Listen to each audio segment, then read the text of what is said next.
So we're still here on Central Hill Estate. This is Housing Rebellion and Refurbish Don't Demolish.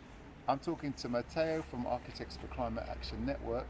We're looking at the new buildings that are being put up here compared to the old buildings. Matteo, as an architect, are these new buildings that are going up fit for a climate emergency in your view? No, they're not. So like everybody in the construction industry knows that their building regulations are really lagging behind.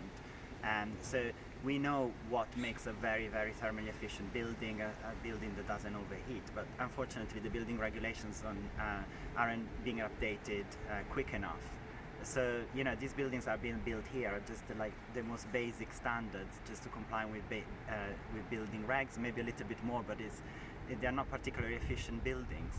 Okay, and you said that you made an interesting point just now, which is that all the buildings that we have that have already been built, where a huge amount of carbon has been pumped into the atmosphere in the construction, every building should be looked at in terms of whether it can be preserved.